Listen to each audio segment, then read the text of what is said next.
ঈদের বন্দর সময় চট্টগ্রাম নগরীর বাদামতলীত হঠাৎ আগুন লাগিয়ে ফুরি গিয়ে হয়জ্ঞ দোয়ানোর ব্যাগ মালামাল। আগুন লাগিবার সঠিক কারণ জানানো গেলেও প্রত্যক্ষদর্শী জানায় সিগারেটের আগুন তুনি এই আগুন লাগিবার সূত্রপাত।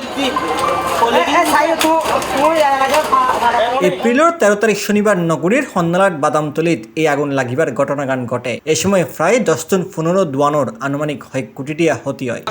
ফার্নিচারের দোকান আছিল, ওষুধের দোকান আছিল, হার্ডওয়ারের দোকান আছিল, তারপরে চার দোকানও আছিল, তারপরে পিছিয়ে দিয়ে বাড়া ঘর আছিল। ডেডিকেশনের দিকে একটা আগুন লেগ গেল মূলত ফার্নিচারের দোকান আছিল পিছিয়ে যত সম্ভব এরতন লেগ গেল। তো লাগানোর ওয়ারে 10 মিনিটের ভিতর পুরা সার্মিকে জ্বলে গিয়ে এটা আনুমানিক কোটির মতো আর ক্ষতি হয়ে এখনো এই পর্যন্ত আর কোনো কিছু নির্ণয় করি না পারে, যেহেতু তাৎক্ষণিক প্রতিক্রিয়া জানান খুবই টাফ ব্যাপার।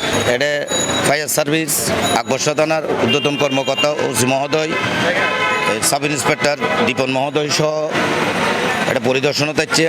প্রায় আছে নষ্ট হয়ে নতুন লাগাই এসেছে এগিন।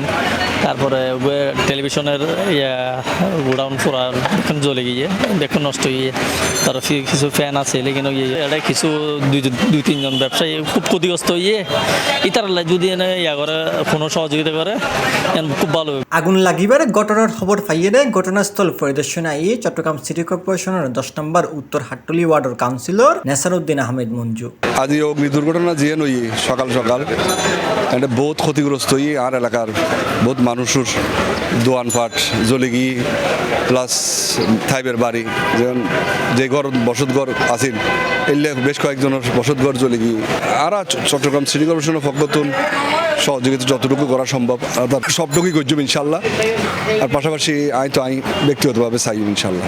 আগুনে ক্ষতিগ্রস্ত ব্যবসায়ী যারা আছে তার পাশে সরকার সহযোগিতা গরিব এখন ইবে চাই আগুনে ক্ষতিগ্রস্ত ব্যবসায়ী।